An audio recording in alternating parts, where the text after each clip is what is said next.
Une ville entière a été engloutie par l'eau.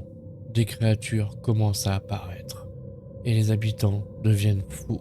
Mais le pire dans cette histoire, c'est que ce jeu pourrait devenir l'un des survival horror les plus terrifiants de ces prochaines années. Et aujourd'hui, on va parler de The Sinking City 2. Et salut à tous, c'est Sango33S, bienvenue sur la chaîne. J'espère que vous allez bien. Si tu aimes les jeux d'horreur, les créatures mystérieuses et les histoires sombres inspirées des mythes et des légendes, alors abonne-toi dès maintenant. Sur cette chaîne, on explore les jeux, les créatures et des univers aussi fascinants que terrifiants. Si tu veux me voir jouer en direct ou découvrir certains jeux avec moi, tu peux aussi me rejoindre sur ma chaîne Twitch, Sango33S. Aujourd'hui, on va parler d'un jeu très attendu dans l'univers horreur, The Sinking City 2. On va voir ensemble qui développe ce jeu, qui l'édite, comment fonctionne son gameplay, quelle sera son histoire et quelles anecdotes intéressantes autour de son développement. Et bien sûr, à la fin de la vidéo, je te teaserai un autre jeu. Les développeurs.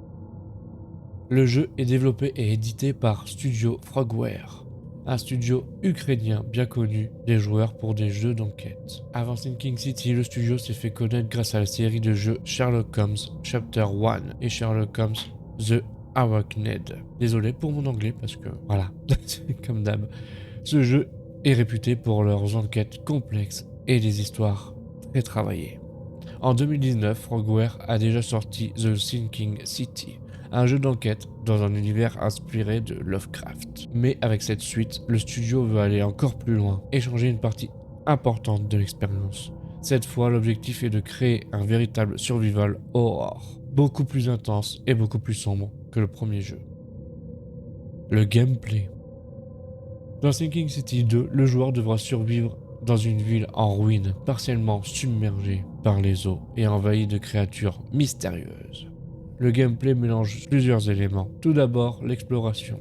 Le joueur devra fouiller des bâtiments abandonnés, explorer des rues désertes et découvrir ce qui est arrivé à la ville. Chaque jeu pourra contenir des indices ou des ressources utiles. Ensuite, il y a toujours un aspect enquête. Il faudra analyser certains événements, comprendre ce qui s'est produit et reconstituer des histoires à partir des indices trouvés. Mais la grande nouveauté de ce deuxième opus est l'importance donnée au combat et à la survie. Les développeurs ont clairement expliqué que le jeu s'inspire davantage des survival horror modernes comme Resident Evil 2 et 4. Les munitions seront rares, les ennemis dangereux et chaque combat devra être réfléchi.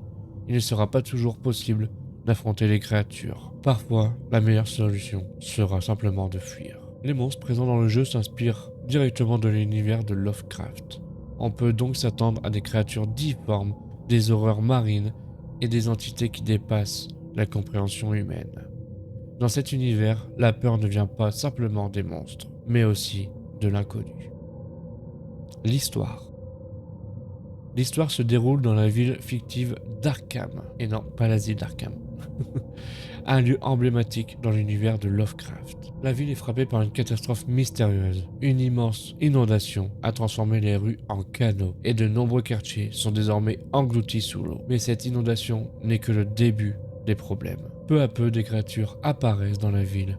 Des habitants disparaissent, certains sombrent dans la folie et d'autres affirment voir des choses impossibles. La réalité semble se déformer et des forces cosmiques commencent à influer le monde. Le joueur devra explorer les ruines de la ville pour découvrir ce qui s'est réellement passé. Derrière cette catastrophe pourrait se cacher quelque chose de bien plus ancien et de bien plus terrifiant.